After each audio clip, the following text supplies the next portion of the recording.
देखिए,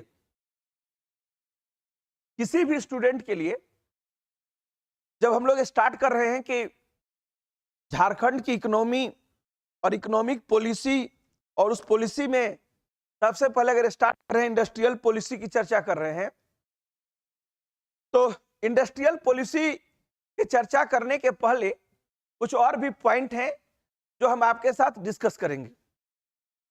industrial policy की जरूरत किसी स्टेट को क्यों पड़ती है, झारखंड के लिए इंडस्ट्रियल पॉलिसी का क्या इंपॉर्टेंस है, और इंडस्ट्रियल पॉलिसी जो झारखंड में टाइम टू टाइम लॉन्च की गई उसका अल्टीमेट क्या बेनिफिट झारखंड को मिला, या इससे बहुत सारे आपको टर्म समझने के लिए मिलेंगे जो आपके लाइफ के लिए बेहद इंपॉर्टेंट पार्ट है। चाहे आप घरों में मैगजीन पढ़ते हो या कोई न्यूज़पेपर पढ़ते हो, तो आपको ये बात समझने में भी मदद मिलेगी कि अगर हम इंडस्ट्रियल पॉलिसी को जानते हैं तो इससे रिलेटेड जो रिफ्लेक्ट होकर जो न्यूज आते हैं उन न्यूज का हम कैसे एनालिसिस कर सकते हैं। ठीक है, तो ये आपके कॉन्सेप्ट के लिए ये लेक्चर बहुत इंपॉर्टेंट रहेगा। झारखंड की इंडस्ट्रियल पॉलिसी सेगमेंट में जब हम लोग आएंगे 2001, 12, 16 एंड 2021, तो आपको बताएं कि प्रथम औद्योगिक नीति जो 2021 में लाई गई थी, इस पॉलिसी के बारे में ऐसा कहा जाता है कि ये 10 इयर्स के लिए था, और इसके बाद जो भी पॉलिसी आई है ये 5 ईयर प्लान के पार्ट रहे। और अभी जो पॉलिसी चल रही है वो औद्योगिक निवेश एवं प्रोत्साहन नीति है। मतलब तो इनिशियल तौर पर जो इंडस्ट्रियल पॉलिसी आई थी इसमें इंडस्ट्री को फोकस किया गया, लेकिन लास्ट के जो दो हैं उसमें एक वर्ड जो है वो बड़ा महत्वपूर्ण हो जाता है और वो है इन्वेस्टमेंट, निवेश। मतलब ये दर्शाता है कि स्टेट के पास कैपिटल नहीं है, पूंजी नहीं है, स्टेट खुद से इन्वेस्ट करके इंडस्ट्री नहीं खड़ा करना चाहता है। तो एक बड़ी समस्या क्या थी इंडस्ट्री को लाने में कि बाहरी लोग राज्य में निवेश कैसे करें। तो जो लास्ट की जो दो नीतियां हैं, दोनों नीतियां इस बात पर फोकस्ड हैं कि पूंजी राज्य में कैसे आए, कैपिटल इंडिया राज्य में कैसे आए ताकि राज्य में इंडस्ट्री सेटल हो सके। तो ये दो नाम क्या दर्शाता है डेवलपमेंट के लिए, और ये दो में डेवलपमेंट तो है लेकिन इन्वेस्टमेंट एक बड़े शब्द है। आगे बढ़िए, एक पिक्चर हम आपको दिखाते हैं। इस पिक्चर से दो पॉइंट हम लोग निकालेंगे टाइम के अनुसार। पहली बात कि झारखंड में इंडस्ट्री का रोल क्या है, और दूसरे सेगमेंट में हम लोग देखेंगे कि झारखंड में इंडस्ट्रियल पॉलिसी लाने की इतनी आवश्यकता क्यों है। इन दो आंकड़ों के ऊपर जब मैं बात करूंगा आपसे, तो देखिए सबसे पहले आप देखो तो कहता है कि जो पिछले इकोनॉमिक सर्वे का रिपोर्ट आया था उस रिपोर्ट में ये बात कही गई खास करके कि 2018 और 19 में जो जीएसवीए में शेयर होता है, खास करके इसको कह सकते हो कि राज्य के जीडीपी में जो इंडस्ट्री सेक्टर का जो योगदान होता है वो कितना परसेंट है। तो अगर सेकेंडरी सेक्टर को इंडस्ट्रियल सेक्टर कहते हैं, सेकेंडरी सेक्टर को इंडस्ट्रियल सेक्टर कहते हैं, और इंडस्ट्रियल सेक्टर का रोल झारखंड की इकोनॉमी में जो है वो 26.05% है। जो लोग इकोनॉमिक्स में थोड़ी बहुत समझ रखते हैं उन्हें बात पता है कि जो किसी भी स्टेट या सेंटर का जब हम लोग जीडीपी निकालने के लिए जाते हैं या जीएसवीए निकालने के लिए जाते हैं, सकल मूल्यवर्धन, तो हम लोग इकोनॉमी को 3 सेक्टर में डिवाइड करते हैं, primary, secondary and tertiary. Primary sector को एग्रीकल्चर सेक्टर कहते हैं, सेकेंडरी सेक्टर को इंडस्ट्री सेक्टर के नाम से जानते हैं, और टर्शियरी सेक्टर को सर्विस सेक्टर के नाम से जानते हैं। 3 पार्ट में हम लोग डिवाइड करते हैं। इसमें जो खास करके प्राइमरी सेक्टर है, तो प्राइमरी सेक्टर में एग्रीकल्चर तो है ही, लेकिन साथ में फॉरेस्ट के अलावा माइनिंग को भी रखते हैं। खनिज संसाधन का जो उत्पादन करते हैं इसको प्राइमरी सेक्टर में रखा जाता है। और सेकेंडरी सेक्टर जब हम इंडस्ट्री की बात करते हैं तो इसमें विनिर्माण, मैन्युफैक्चरिंग वगैरह को हम लोग रखते हैं। लेकिन यहां एक आंकड़ा हमारे पास वो भी है जिसमें माइनिंग, चूंकि झारखंड का एक बड़ा एसेट्स है, कोई ऐसा भारत का महत्वपूर्ण खनिज नहीं है जो खनिज की झारखंड में नहीं पाया जाता है। ठीक है, यूरेनियम जैसे एटॉमिक खास करके मिनरल्स भी मिलते हैं, माइका अभ्रक भी मिलता है, आपके पास कोयला, लौह अयस्क, आयरन ओर, कौन सा ऐसा सेक्टर है जो सेक्टर आपके पास नहीं है? हर एक चीज इंडस्ट्री लगाने के लिए झारखंड में कहा जाता है एक आंकड़े के अनुसार यहां पर 127 प्रकार के मिनरल्स मिलते हैं। ठीक है, ये मिनरल्स हब है, ये भारत का रूर प्रदेश कहलाता है। रूर एक एरिया है जो जर्मनी का पार्ट है, ये वहां पर मिनरल्स प्रोडक्शन के लिए फेमस है। तो दुनिया का कोई भी क्षेत्र को कंपैरिजन किया जाता है कि इंडिया का रूर कौन है, जापान का रूर कौन सा है, रसिया का रूर कौन सा है। तो जो छोटनागपुर का पठार है, जो मेन लैंड है झारखंड का, इसको लोग बोलते हैं कि झारखंड भारत का रूर प्रदेश है। मतलब आप इसको ऐसे समझो कि इंडिया में जितना भी मिनरल्स रिजर्व है या मिनरल्स प्रोडक्शन होता है उसमें 1/3 कंट्रीब्यूशन अकेले झारखंड का है, 1/3। जबकि हमारे पास 28 स्टेट है और 8 टेरिटरी क्षेत्र, यूनियन टेरिटरी क्षेत्र है, उनमें से समझो 1/3 कंट्रीब्यूशन केवल और केवल किसका है? झारखंड का। तो प्राइमरी सेक्टर का पार्ट है, इसका अकेले जो रोल होता है जीएसबी में वो 10.39% है। इन दोनों सेगमेंट को जोड़ दो तो खास करके इंडस्ट्री ओरिएंटेड अगर पॉइंट से देखेंगे तो 34.93। झारखंड की अर्थव्यवस्था में इंडस्ट्रियल सेक्टर खास करके जो मैं दिखा रहा हूं इसका कंट्रीब्यूशन कितना है? अप्रोक्स 35%। ये बहुत बड़ा मेजर रोल प्ले करते हैं झारखंड के इकोनॉमी को आगे बढ़ाने में, बूस्ट करने में। अगर ये सेक्टर किसी भी कारण से पिछड़ जाता है या अपने अनुमान के अनुसार परफॉर्म नहीं कर पाता है तो ऐसे सिचुएशन में हमें मान लेना चाहिए कि हमारे राज्य की इकोनॉमी का जो इंजन है वो क्या हो गया है? जंग लग गया है, वो आगे बढ़ नहीं रहा है। दूसरा चीज, एक और आंकड़ा है हमारे पास, इस आंकड़े में जरा गौर करिए। इसमें कांस्टेंट प्राइस पर दिया गया है कि कितना रुपए का कंट्रीब्यूशन इंडस्ट्री सेक्टर के थ्रू होता है। तो देखो, mining, manufacturing, electricity, gas, water supply और कंस्ट्रक्शन, इंडस्ट्रियल सेक्टर का योगदान 2011-12 में मूल्य के दृष्टिकोण से देखोगे तो कितना है? 63,177। क्या वैल्यू किसमें है? सीआर में है, करोड़ में है, तो ये दर्शाया गया है। अब यहां से निकलो तो करीब करीब से आफ्टर 7 इयर्स जब हम कहा पहुंचते हैं 2018 और 19 में, तो यहां देखते हैं कि कांस्टेंट प्राइस पर एक कितना वैल्यू क्रिएट कर रहा है। ये दिखाता है कि 71,062। मतलब इस अमाउंट को देखिए तो लगभग 63,000 करोड़, 69,000 करोड़, 68,000 करोड़, 74,000 करोड़, 65,000 करोड़, 63,000 करोड़, 67 अप्रोक्स जहां पर लिमिट है उसी के आस और पास है।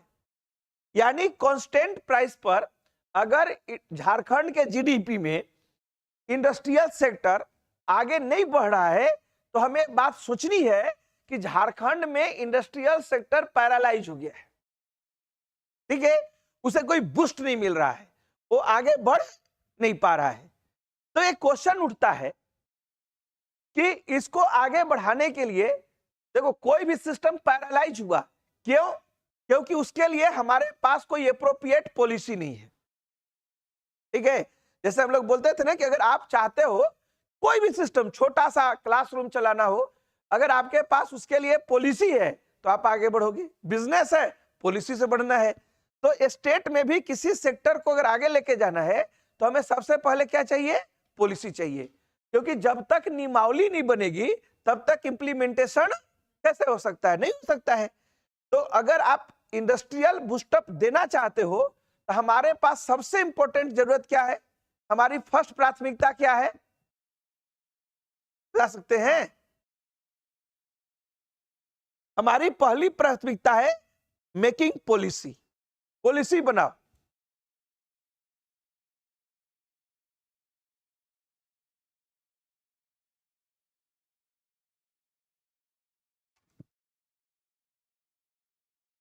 ठीक है, तो हमें यहां पर क्या करना है? ठीक है, कि आप पॉलिसी बनाओ। अब हमें पता चल गया कि स्टेट को पॉलिसी क्यों चाहिए। दो डाटा, दो सिंबल बताते हैं। पहले वाला आंकड़ा ये बताता है कि झारखंड के जीडीपी में इंडस्ट्रियल सेक्टर का रोल बड़ा इंपॉर्टेंट है, हम उसे छोड़ नहीं सकते हैं। वही हमारा विकास का क्या है? इंजन है, डेवलपमेंट का इंजन है। तो उसमें हमें कुछ न कुछ अच्छा करना है। दूसरा बताता है कि ये इतना महत्वपूर्ण सेक्टर एक पॉइंट पर स्टेबल है, ये ग्रो नहीं कर रहा है। तो ग्रो करने के लिए हमें क्या चाहिए? पॉलिसी चाहिए। यही दोनों चीजें, एक पॉजिटिव और एक निगेटिव, दोनों एलिमेंट इस ओर हमें आइडेंटिफाई करते हैं, चाहे उधर पुश कर रहे हैं कि राज्य को एक पॉलिसी की आवश्यकता है। आइए आगे बढ़ते हैं।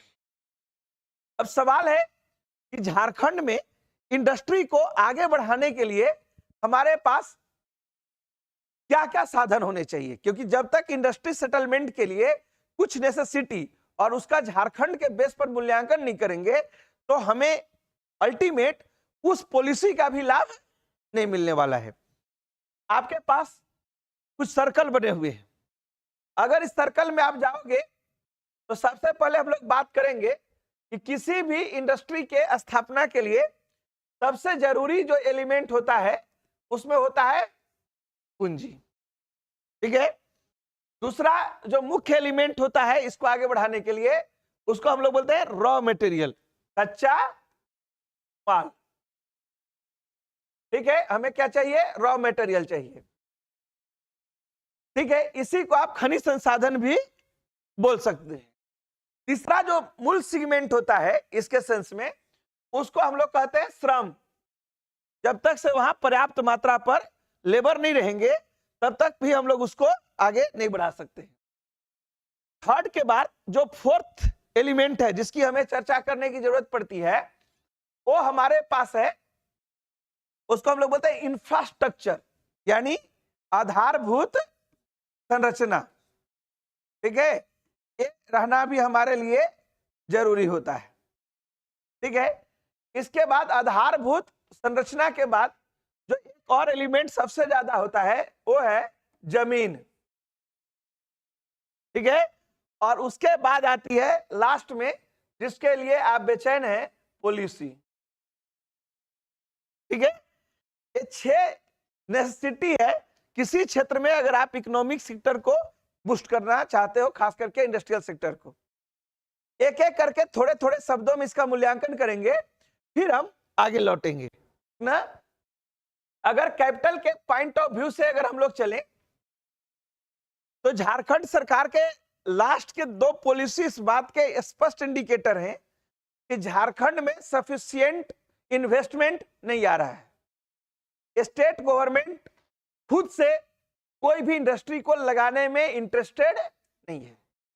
खास करके 1990 का जो डिकेड आया, जब भारत ने एलपीजी फार्मूले को लागू किया, लिबरलाइजेशन, ग्लोबलाइजेशन एंड प्राइवेटाइजेशन को, और हमने न्यू इकोनॉमिक पॉलिसी में इस बात को लाया कि सरकार धीरे धीरे इंडस्ट्री को अपने हाथों से बाहर करेगी और प्राइवेट सेक्टर को ही प्रमोट करेगी कि वही इंडस्ट्री लगाए। तो प्राइवेट सेक्टर कहीं भी जाता है तो उसके कुछ टर्म एंड कंडीशन होते हैं। अगर आप उस टर्म और कंडीशन को फुलफिल करेंगे तो आपके घरों में लोग इन्वेस्टमेंट करेंगे, और फुलफिल नहीं करेंगे तो आपको इन्वेस्ट का लाभ नहीं मिलेगा। ऐसे भी भारत में समस्या पहले से ही प्रबल है। आप सोचो कि जो भी हमारे देश में फॉरेन इन्वेस्टमेंट भी आता है तो साउथ के स्टेट को ज्यादा लाभ मिलता है। आप कर्नाटका, तमिलनाडु, महाराष्ट्र, गुजरात, वे ये इन स्टेट जिनका हम आपको नाम ले रहे हैं, देखिएगा कि फॉरेन इन्वेस्टमेंट इन्हीं चारों स्टेट में सबसे ज्यादा आते हैं। कोई झारखंड नहीं आना चाहता है, कोई मेघालय नहीं जाना चाहता है, ठीक है। तो अगर आपको पूंजी का क्राइसिस है, इंडस्ट्री के रूट में सबसे बड़ा अगर कोई बाधा बन के खड़ा है तो कौन सा सेगमेंट है, ठीक है, और वो है पूंजी। Second, raw material. तो रॉ मटेरियल के पॉइंट ऑफ व्यू से झारखंड काफी संपन्न प्रदेश है, ठीक है।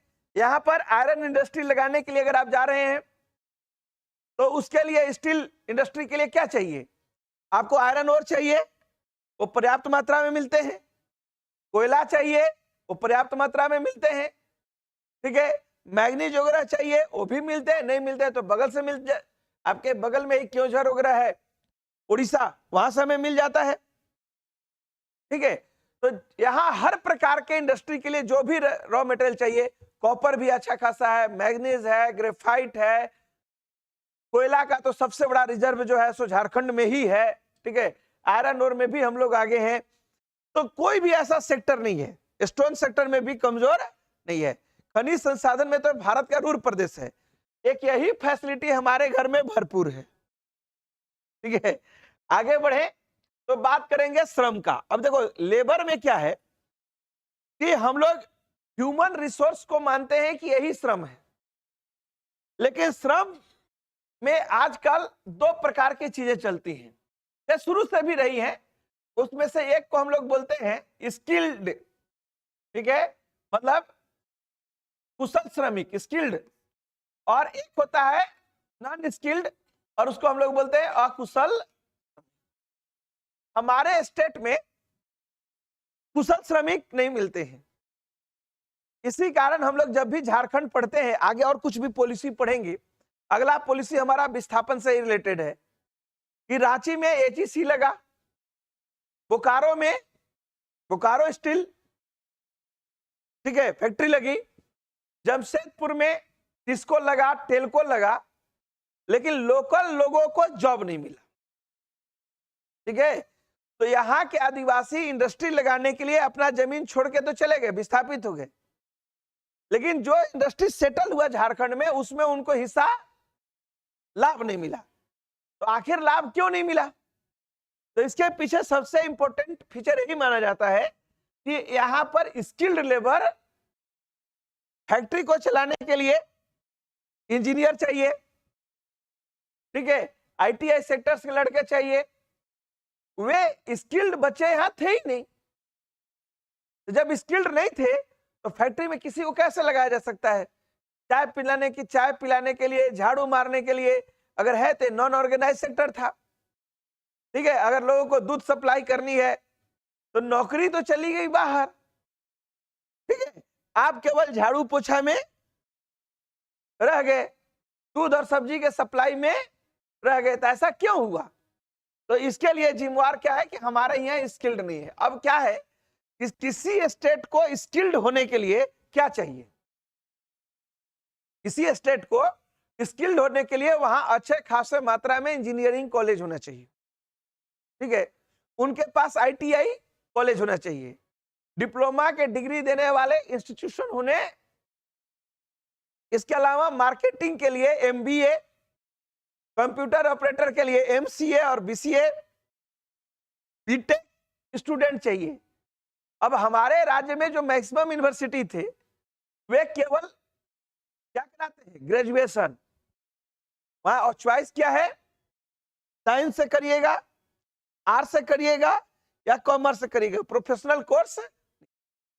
अगर जब तक स्टेट को चाहिए कि झारखंडी लोगों को झारखंड के इंडस्ट्री में जॉब चाहिए तो उनको स्किल्ड होना पड़ेगा, और स्किल्ड होने के लिए गवर्नमेंट की जिम्मेवारी है कि वो राज्य के हर जिले में पॉलिटेक्निक कॉलेज, इंजीनियरिंग कॉलेज, ठीक है, प्रोफेशनल कोर्स जैसे चीजों की शुरुआत करें। अगर ऐसा नहीं करेंगे तो आप कितना ही छटपटा लो, धरना दे लो, प्रदर्शन दे लो, रोड जाम कर लो, ठीक है, परिवहन को ठप कर दो, लेकिन जॉब तो तभी मिलेगी जब आप स्किल्ड होगे।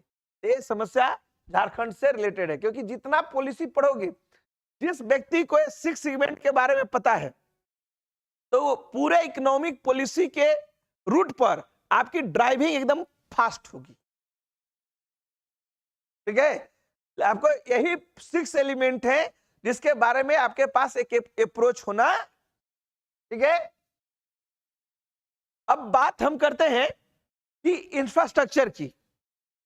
देखिए, इंफ्रास्ट्रक्चर की जब हम बात करते हैं तो इसमें क्या क्या चीजें हमें चाहिए, ये एक बहुत बड़ा ऑप्शन होता है। इसमें सबसे पहला जो सेगमेंट है वो है ट्रांसपोर्ट, मतलब परिवहन। ठीक है, दूसरा है संचार, कम्युनिकेशन। तीसरा है वाटर सप्लाई। ठीक है, और अगला है इलेक्ट्रिसिटी।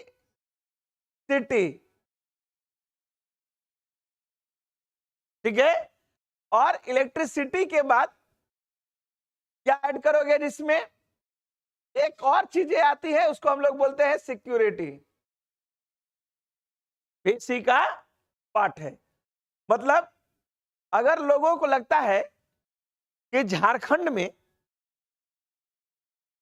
कोई बाहरी व्यक्ति आए, 50,000 करोड़ रुपए का इन्वेस्ट करे, तो इन्वेस्टर आने के पहले सबसे पहले यही बेसिक मानदंड, ठीक है, को वो डिस्कस करता है कि हम आपके राज्य में कोई फैक्ट्री लगाने के लिए कैपिटल का इन्वेस्ट करेंगे, तो देखेगा कि अगर मेरे जो सीनियर अथॉरिटी के ऑफिसर्स हैं, इंजीनियर्स हैं, या एक्सपर्ट को लाना होगा, तो वहां एरोप्लेन फैसिलिटी है कि आपके पास इंटरनेशनल एयरपोर्ट है कि फिर हमारा जो प्रोडक्ट बनेगा उसके लिए और रोड ट्रांसपोर्टिंग पर निर्भर नहीं रहना चाहते हैं, उनको रेलवे ट्रांसपोर्टिंग की सुविधा चाहिए, क्योंकि माल को बड़े पैमाने पर ढुलाई करने के लिए सड़क मार्ग को बेहतर विकल्प नहीं माना जाता है, तो रेल कनेक्टिविटी को भी वे चेक करते हैं। फिर रेलवे तक प्रोडक्ट ले जाने के लिए रोड कनेक्टिविटी को दिखा जाता है। अगर आपके एरिया से कोई नेशनल हाईवे जा रहा है तो नेशनल हाईवे का रूट देखा जाता है कि ये नेशनल हाईवे, अगर हमारा कोई प्रोडक्ट है, ये इंडिया में नहीं जापान में जाना है, और जापान के लिए हमको कलकत्ता पोर्ट पर जाना है, तो इस रोड को कलकत्ता पोर्ट से कनेक्ट करने वाला कोई NH 6 लेन 4 लेन है कि? ठीक है, अगर ये सारी फैसिलिटीज नहीं है तो आपके यहाँ इन्वेस्ट भी नहीं आएगा। मतलब आपके पास एयरपोर्ट कनेक्टिविटी होनी चाहिए, आपके पास क्या होनी चाहिए, रेलवे कनेक्टिविटी होनी चाहिए, और रोड कनेक्टिविटी भी होनी, दोनों प्रकार का। एक कि उनके फैक्ट्री से रोड कनेक्टिविटी कम से कम ज्यादा दूर नहीं तो रेलवे जोन तक आए, और दूसरा के कौन कौन से नेशनल हाईवे यहां से हैं और नेशनल हाईवे का रूट कहां से कहां जाता है। बिना रोड के आप बात को नहीं समझ सकते। दूसरा कम्युनिकेशन, मतलब आपका सरकार कितना, स्टेट गवर्नमेंट कितना फ्रेंडली है, यहाँ पर 4G सेवाएं हैं कि नहीं है, 5G सेवाएं हैं कि नहीं है, टावर वगैरह है कि नहीं है, क्योंकि आजकल तो कोई भी काम विदाउट सर्वर काम चल ही। नेक्स्ट पॉइंट को बोलते हैं वाटर, पानी और बिजली। जहां नहीं है वहां कोई इंडस्ट्री, अब तो वहां जीवन ही नहीं है।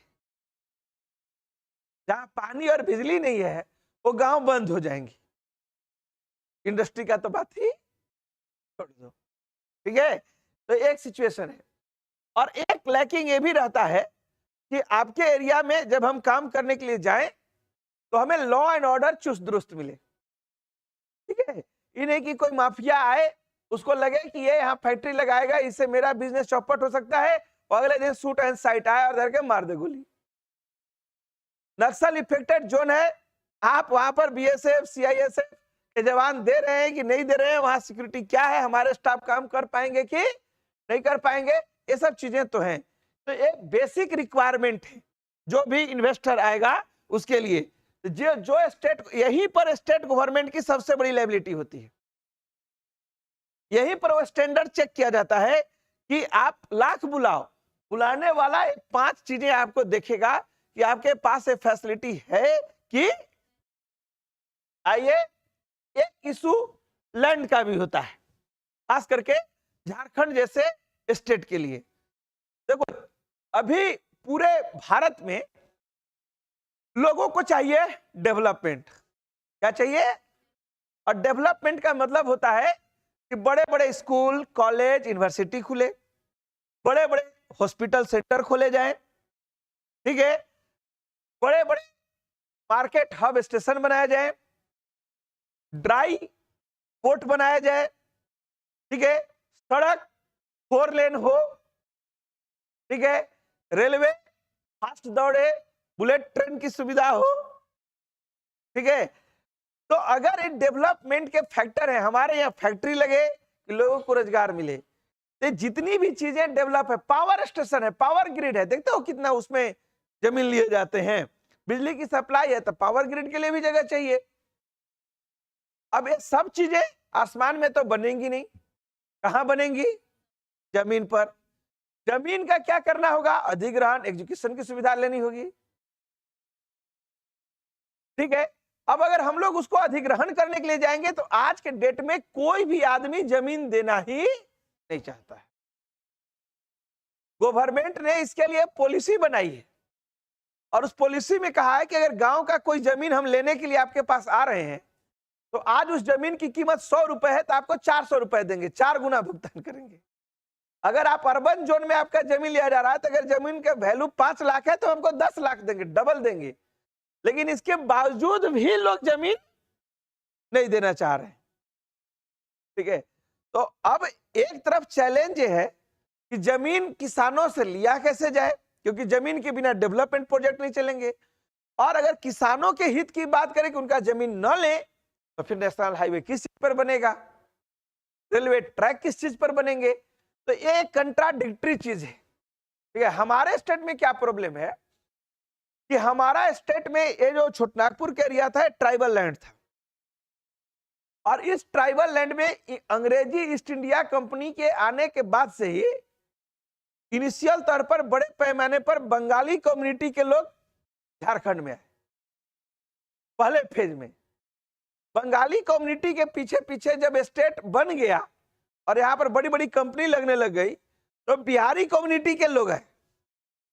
राज्य के गठन के बाद जब यहां पर एचईसी सेटल हुआ या बोकारो स्टील फैक्ट्री लगाई गई या धनबाद का डेवलपमेंट हुआ तो ये माइग्रेंट पीपुल थी जो दूसरे क्षेत्र से आके इस क्षेत्र में बस गई, ठीक है। और ये लोग यहाँ के लोकल जमीन को कैप्चर कर लिए। तो एक बिग इशू स्टेट के लिए था कि लोकल लोगों की जमीन की रक्षा कैसे की जाए। ब्रिटिश पीरियड में ही इतने विद्रोह हुए इस क्षेत्र में, कोल विद्रोह, उलगुलान विद्रोह, संथाल विद्रोह, जिसको हुल विद्रोह बोलते हैं, ठीक है, टाना भगत विद्रोह, कि गवर्नमेंट को थक करके इस एरिया में ट्राइबल लैंड को सुरक्षित करने के लिए एक बड़ा स्टेप उठाना पड़ा और उसके परिणाम स्वरूप 1908 में सीएनटी एक्ट लागू हुआ, ठीक है। तो क्वेश्चन उठा, ये बात उठी कि ट्राइबल लैंड को जब लिया नहीं जाएगा तो और डेवलपमेंट नहीं हो पाएगा। तो सरकार को क्या पॉलिसी बनाई है कि वो अगर कोई इन्वेस्टर आता है तो उस इन्वेस्टर को जमीन कैसे देगी, ये आगे चल के हमारे प्रत्येक पॉलिसी में इसका एक बृहद चर्चा होगी, ठीक है, कि जमीन गवर्नमेंट को देना होगा, क्योंकि झारखंड में प्राइवेट सेक्टर के लिए जमीन को लेने का राइट ही नहीं ले सकते हैं। तो गवर्नमेंट ने इसके लिए क्या कैटेगरी तय किए हैं, ये हमारा एक कोर सब्जेक्ट होगा। पॉलिसी, पॉलिसी का मतलब इसको और ज्यादा खुले मुंह से बोले तो रियायत। कोई आदमी आपके यहाँ पैसा लगाने के लिए आ रहा है तो आप उसको क्या क्या छूट देंगे, क्योंकि अगर आप उसको छूट नहीं देंगे तो आपके घर में क्यों आएगा, नहीं आएगा। तो गवर्नमेंट यहां पॉलिसी बना के कहती है कि वेलकम टू झारखंड, झारखंड के धरती पर आपका स्वागत है। हमारी तरफ से फ्री ऑफ कॉस्ट, ठीक है, लैंड डिस्ट्रीब्यूशन किया जाएगा। मतलब जमीन लीजिए, 1 रुपया में जमीन दे देंगे, रजिस्ट्रेशन शुल्क फ्री, आप हमारे यहाँ जीएसटी 5 साल फ्री, कंपनी जब तक आपको नहीं बढ़ती है, आपको बिजली कनेक्टिविटी फ्री, ठीक है, और बिजली बिल भी हाफ, ठीक है, और भी कई चीजें हैं, ठीक है, कि हम आपको छूट दे रहे हैं, लेकिन कृपा करिए आप मेरे घर पधारिए। देखो लैंड का डिस्ट्रीब्यूशन बड़ा विषय होता है, याद करना चाहिए कि टाटा कंपनी पश्चिम बंगाल में अपना सबसे ड्रीम प्रोजेक्ट चला रही थी कि भारत में सबसे सस्ता कार देना चाहते हैं, नैनो, ठीक है, ये सिंगूर में पश्चिम बंगाल में स्थापित हो रहा था, और वहां इतना विद्रोह हुआ कि उस फैक्ट्री को लोग लगाने नहीं दिए, और ये फैक्ट्री अच्छा खासा इन्वेस्ट करने के बाद बंद होनी पड़ी। वहीं से भारतीय राजनीति में जन्म हो रहा है नरेंद्र मोदी का। वो टाटा को जब यहाँ प्लांट बंद करना पड़ा तो उन्होंने ऑफर दिया कि आप सानंद आइए, हम आपको 1 रुपए में नैनो प्रोजेक्ट के लिए फ्री ऑफ कॉस्ट जमीन अलॉट कर रहे हैं। और यहां से सिंगूर से सानंद चला गया, और वहां पर जाकर के ये फैक्ट्री सेटल हुई, और टाटा की नैनो बाजार में आई, जिसको आप लोग लखटकिया कार कहते हैं। 1 लाख ही उसकी कीमत थी, 1 लाख में कार। तो ये पहली लखटकिया कार टाटा ने लॉन्च किया था। तो पॉलिसी कितना इंपॉर्टेंस रखती है कि आपके यहाँ इंडस्ट्री आएगी कि नहीं आएगी, इसका एक छोटा सा ये एग्जाम्पल था, ठीक है। अब आगे बढ़ो, और बढ़ने के बाद ये पॉइंट आप समझ गए, झारखंड का सिचुएशन क्या है। पैसा में आप लड्डू गोपाल हैं, कुछ नहीं है आपके पास, जीरो। तो आप टाइम टू टाइम पर मोमेंटम झारखंड के नाम से निवेशक को बुलाते हैं, रेड कारपेट बिछा के स्वागत करते हैं कि वेलकम टू झारखंड, सब फैसिलिटी मिलेगा।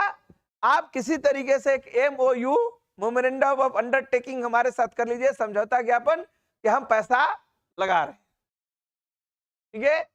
तो यहां आपके पास कुछ नहीं है, आप आश्रित हैं कि कुछ आएगा तो कुछ होगा, कुछ नहीं आएगा तो कुछ, ठीक है। इसीलिए देखो, अभी अक्सर तुम लोग जब भी अखबार पढ़ते होगे, तभी गुजरात इन्वेस्टर समिट चल रहा है, उत्तराखंड इन्वेस्टर समिट, एक पूरा पेज में विज्ञापन आता है। सब आदमी देखो, नेताओं का चरित्र जो होता है वो बड़ा गड़बड़ होता है, हमेशा बोलता, नेताओं को वोट लेने के लिए कैपिटलिस्ट को गाली देना लाजमी है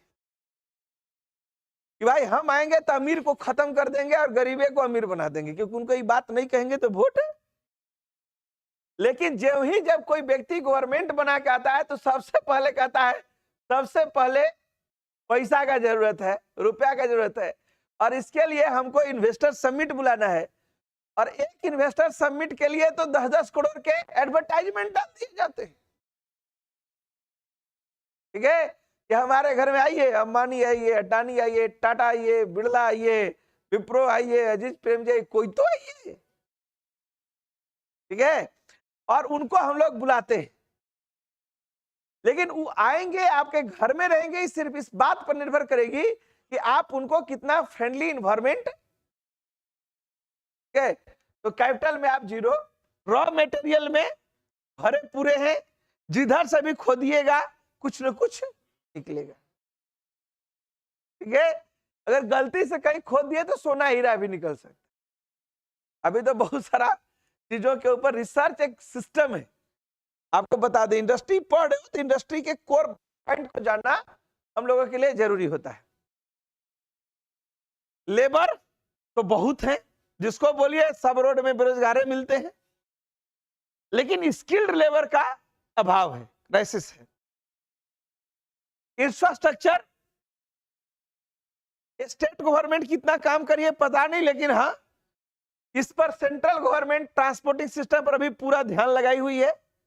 तो कुछ नेशनल हाईवे इंफ्रास्ट्रक्चर बढ़े हैं, एयरपोर्ट भी बढ़ रहे हैं, कम्युनिकेशन जब से 4G सेवा आई है लगभग ही दुरुस्त हो गई है किसी भी रीजन में। फिर भी देखते हैं ना कि बूढ़ा पहाड़ पर टावर लगाया गया। झारखंड में भी बहुत ऐसे क्षेत्र हैं जहां पर की कनेक्टिविटी, आप किसी घर के बिल्डिंग के कोना में बैठ जाइए, यही नहीं आता है बीच शहर में। हाँ, कोकर चले जाओ चाहे कहीं भी चले जाओ, ठीक है। तो जब यहाँ पर एक क्राइसिस है तो सोचो कि अगर कुछ जोन में हम लोग जाएंगे तो हर जगह पर कनेक्टिविटी का होना। वाटर सप्लाई, देखो झारखंड में जितने भी नदियां हैं सारे के सारे प्रायद्वीपीय नदियां हैं, ठीक है। इनमें सालों भर पानी नहीं रहता है, मतलब ये बूढ़ी नदी है। ये क्राइसिस है हम लोगों के पास। हिमालय से जो नदियां निकल रही हैं वो जवान है, और यहाँ वाली बुढ़ी है। ये जो बूढ़ी है चाहे जो बूढ़ा है, क्योंकि यह बूढ़ा भी एक है दामोदर। देखो नदियों के नाम स्त्रीलिंग होते हैं, लेकिन दामोदर, सोन, ये सब ऐसे नदी हैं जो पुल्लिंग है। तो दामोदर को बूढ़ा ही कहेंगे, या तो बूढ़ा है या तो बूढ़ी है। दिन में 4 महीने 5 महीने पानी रहता है, सालों भर वाटर। तो यहाँ पर वाटर सप्लाई भी एक चैलेंज है। इलेक्ट्रिसिटी होता है लेकिन इसके डिस्ट्रीब्यूशन में समस्या है। तो इस क्षेत्र पर बहुत कुछ काम हुआ है, लेकिन अभी बहुत कुछ होना बाकी भी है। जमीन इतना बड़ा इशू है कि कोई फैक्ट्री लग भी जाए तो बंद हो सकती है। ये सेंटीमेंट से जुड़ा हुआ सब्जेक्ट है, ठीक है। और पॉलिसी तो है, लेकिन उसके प्रति जो बातें कही जाती है उसके इंप्लीमेंटेशन में कोई ना कोई दिक्कत आती है। अब यहां पर इसको जब हम हटाएंगे तो एक बात और आपके साथ डिस्कस करेंगे, ठीक है। और उस डिस्कशन को आगे बढ़ाने के लिए हमें क्या करना होगा, ठीक है। उसको ऐसे समझो, कोई भी गवर्नमेंट जब पॉलिसी लाती है तो उसका गोल क्या होता है, लक्ष्य क्या होता है, पॉलिसी क्यों आना चाहिए। तो इसके लिए भी ज्यादा पॉइंट नहीं, लेकिन 6-7 पॉइंट इंपॉर्टेंट होते हैं पॉलिसी लाने के पीछे। रियल में कारण होता है पूंजी आकर्षित करना। पॉलिसी क्यों लाए हैं, क्योंकि राज्य में इन्वेस्ट हो, पहला point.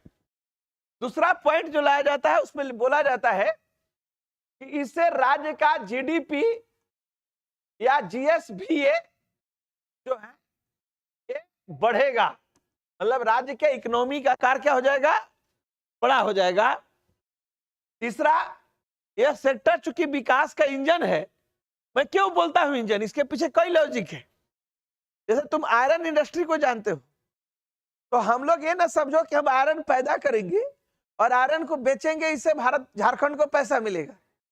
Iron example of core industry, क्या है, एग्जाम्पल ऑफ कोर इंडस्ट्री है।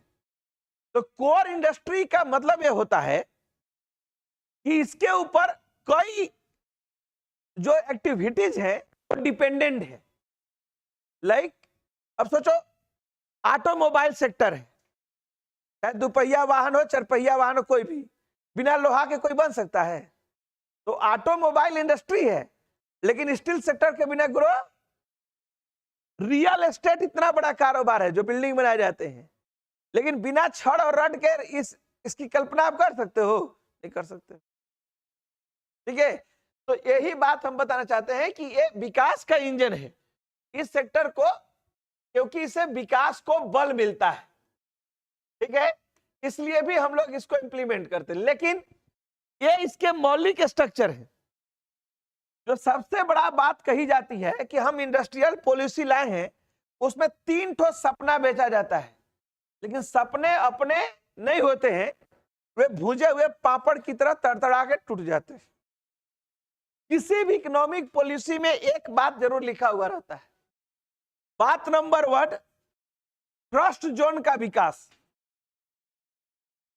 ट्रस्ट जोन का विकास। थ्रस्ट जोन का विकास का मतलब क्या हुआ कि जैसे झारखंड में किसी जिले में इंडस्ट्री लगने से उसका डेवलपमेंट अच्छा हुआ है, तो उसके बगल के जिले में ऐसा नहीं देखा गया। जैसे रांची से टूट के पैदा हुआ है कौन? खूंटी। रांची में कई इंडस्ट्री है, खूंटी में क्या है? झुनझुना, कुछ नहीं है। ठीक है। इसी प्रकार लोहरदगा बॉक्साइट के लिए बहुत फेमस है, लेकिन बगल में गुमला और सिंडेगा में कौन सी इंडस्ट्री है? कुछ नहीं, नहीं है। इसी प्रकार धनबाद के बगल में जाइए, धनबाद और कोडरमा में तो कई इंडस्ट्री है, लेकिन गिरिडीह शैडो जोन है। तो थ्रस्ट जोन का मतलब यही होता है कि जहां पर इकोनॉमिक सेक्टर एक जगह पर है, लेकिन उसके बगल में जो सटा हुआ क्षेत्र है उसमें वो ग्रो नहीं कर रहा है। ठीक है। तो उसके ऊपर फोकस किया जाए ताकि प्रत्येक एरिया का डेवलपमेंट, और इसकी ही के लिए आगे चल के आपको एक वर्ड मिलेगा कि इंडस्ट्रियल कॉरिडोर बनाया जाता है, आर्थिक गलियारा।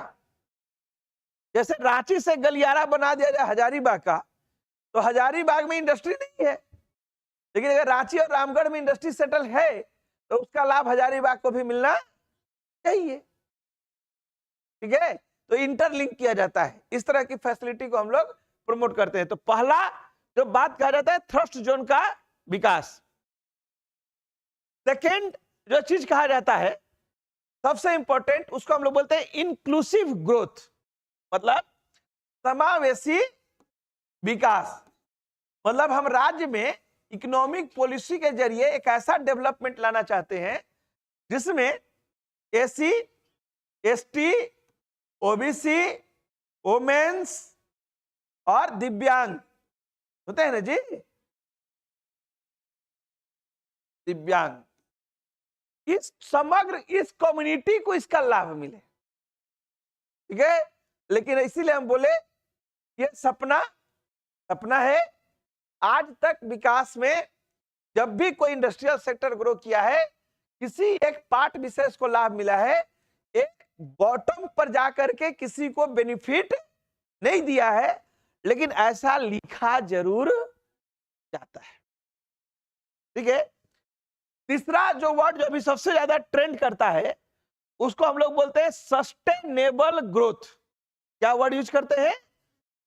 हम ऐसा इंडस्ट्री लगाएंगे जिससे किसी भी प्रकार का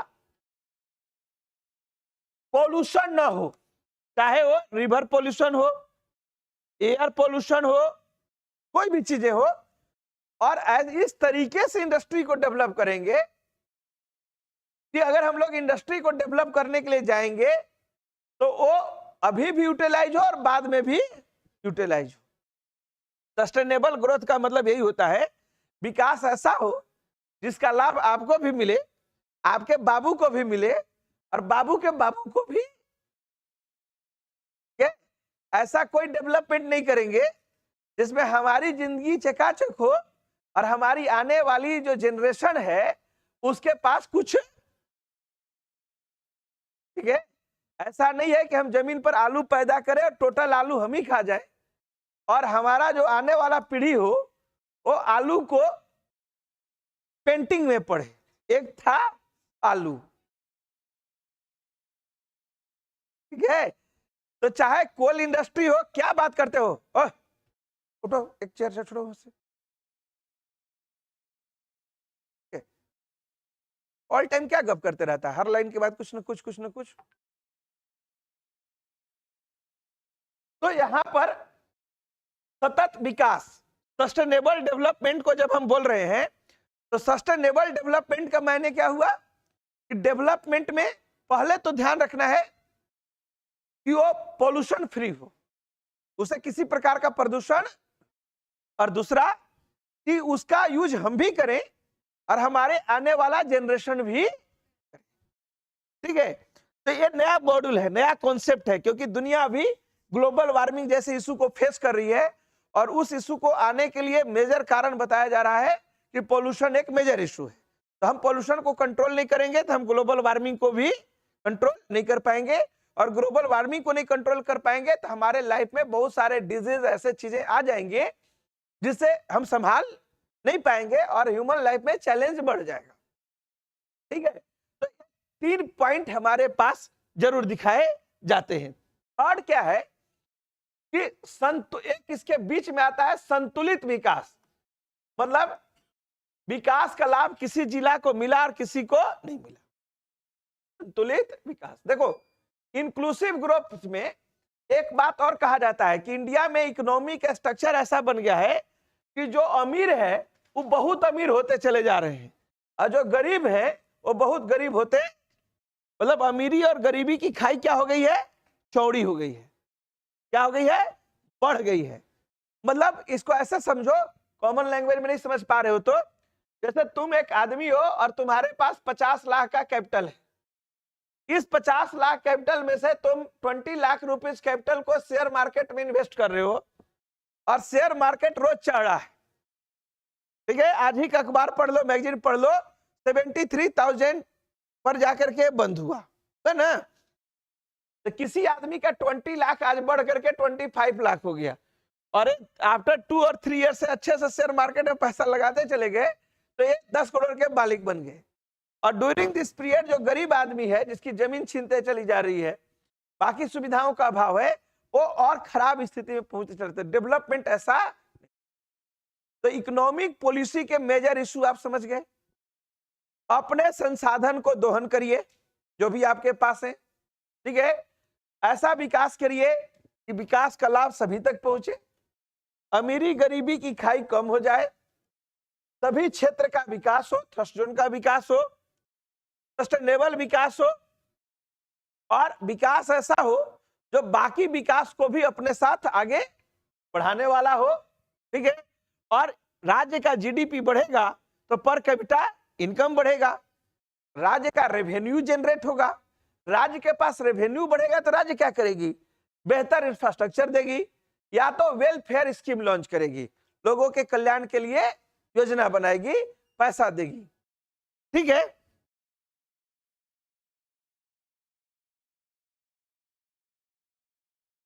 अब इसी पॉइंट ऑफ व्यू से आप आगे देखिए।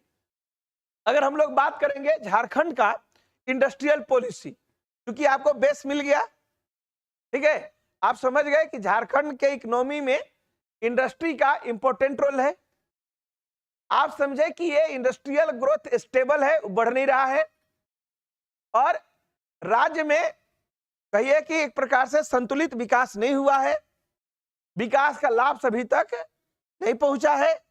तो हमारी प्रायोरिटी बनती है कि हम एक ऐसा पॉलिसी स्टेट को दें जिस पॉलिसी में सस्टेनेबल डेवलपमेंट हो, इंक्लूसिव ग्रोथ हो, ट्रस्ट जोन का डेवलपमेंट हो, राज्य में कैपिटल आए, लैंड डिस्ट्रीब्यूशन सही से हो, लोगों को स्किल्ड किया जाए और अल्टीमेट तौर पर एक आप डेवलप राज्य का स्टेटस को हासिल कर पाए। यही गोल से कोई काम करेगा। अब हम लोग पॉलिसी के ऊपर आ जाए तो ये पॉलिसी में हम जो बात बोले हैं वो अब साफ साफ आपको दिखाई देगी। झारखंड गवर्नमेंट के द्वारा सबसे इनिशियल फेज में जो पॉलिसी लाई गई वो पॉलिसी कौन सी थी, 2001। 15 नवंबर 2000 को आपका राज्य बना, उसके अगले वर्ष इंडस्ट्रियल पॉलिसी आई। ये पॉलिसी 10 इयर्स के लिए थी, 2001 से 11 के लिए, और टारगेट रखा गया था कि 10 ईयर में 10% ग्रोथ रेट को हम लोग हासिल करें। किसका, झारखंड का नहीं, इंडस्ट्रियल ग्रोथ। ठीक है, देखो भारत में ग्रोथ का एक रफ स्केच भी हम आपको पास खींच दे रहे हैं। सर्विस सेक्टर एक ऐसा सेक्टर है जिसमें 8% का ग्रोथ रेट ऑलवेज बना हुआ है। 1990 के बाद से कोविड काल या कोई विशेष टाइम को छोड़ दें तो इन जो सर्विस सेक्टर है वो 8% प्लस ग्रोथ रेट में रहता है। जो आपका इंडस्ट्रियल सेक्टर है ये कहो कि 4 से 6 के बीच में बना हुआ है, इससे आगे बढ़ नहीं रहा है। और एग्रीकल्चर सेक्टर में हम मैक्सिमम टारगेट रखते हैं 4% का, जो कभी मिलता नहीं है। ये एक रफ दिमाग में आपका रहना चाहिए। तो समझ में, प्राइमरी सेक्टर में हमारा टारगेट 4% का रहता है, सेकेंडरी सेक्टर में हम चाहते हैं कि 8% का रखें और टर्शियरी सेक्टर में चाहते हैं कि ये 10% का रहे, ठीक है, ताकि ओवरऑल 7.5% डेवलपमेंट के रेशियो को हम लोग रख सके, ठीक है। तो इस पॉइंट ऑफ व्यू से अगर हम लोग देखेंगे तो हमारा ग्रोथ रेट कितना परसेंट अभी जो बना हुआ है वो कहां पर आकर अटका हुआ है, अभी भी यहीं पर अटका हुआ है। वो हम भारत का बात बता रहे हैं, रोज आप मैगजीन में पढ़ते हैं। यहां हमारा टारगेट कितना परसेंट का था, 10% का था, लेकिन हम लोगों ने इस गोल को अचीव नहीं किया। चलिए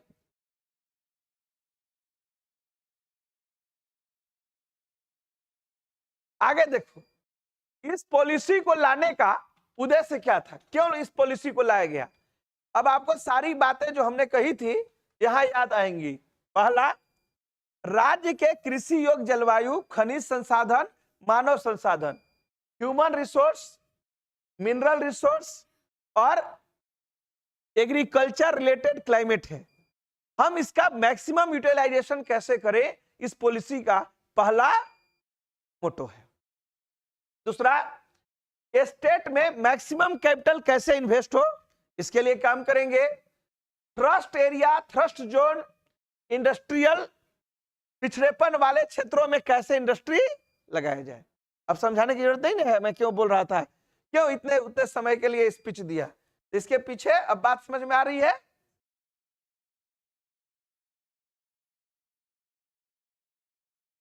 आगे देखो, फिर कहता है संतुलित क्षेत्रीय विकास करना, ठीक है। देखो जी,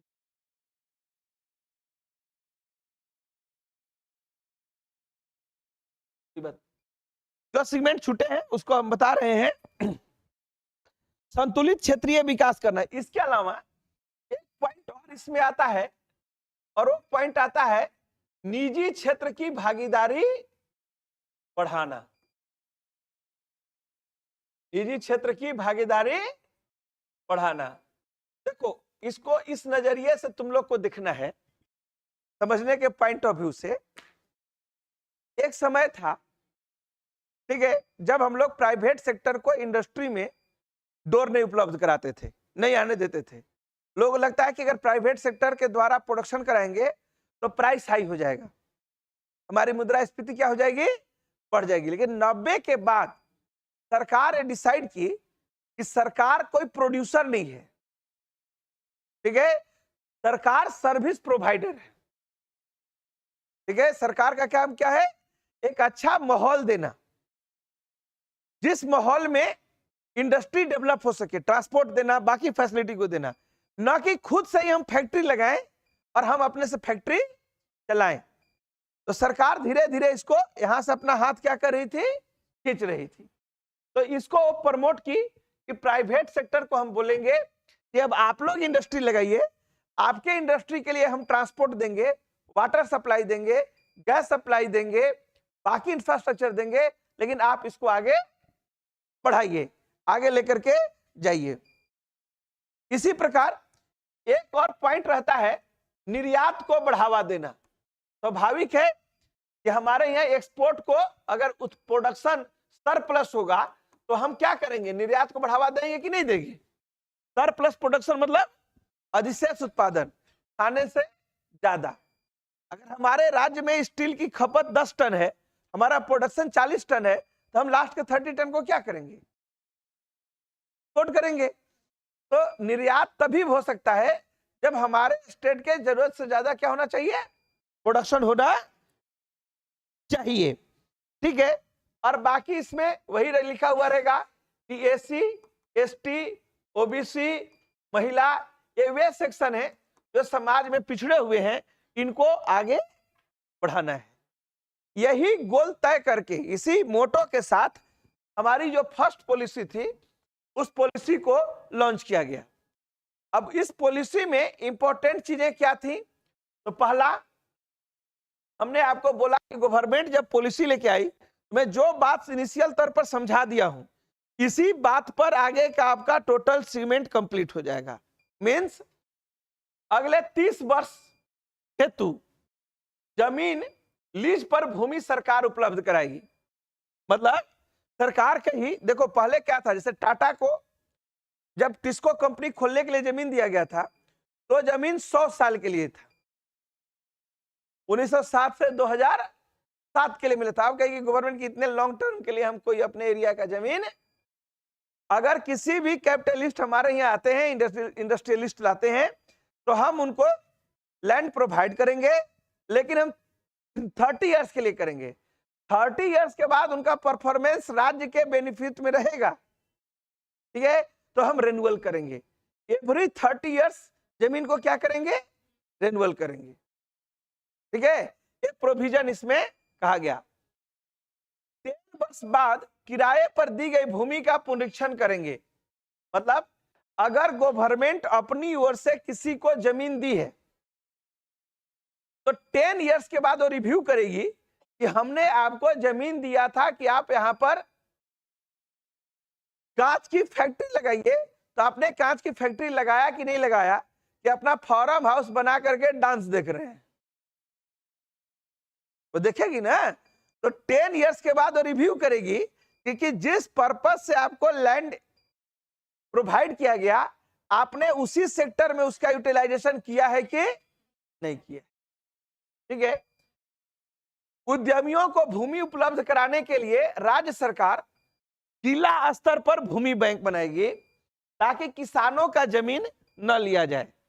मतलब आने वाले टाइम में प्रत्येक डिस्ट्रिक्ट में डीसी को यह राइट दिया जाएगा कि आप अर्बन जोन या उसके साथ के जो इलाके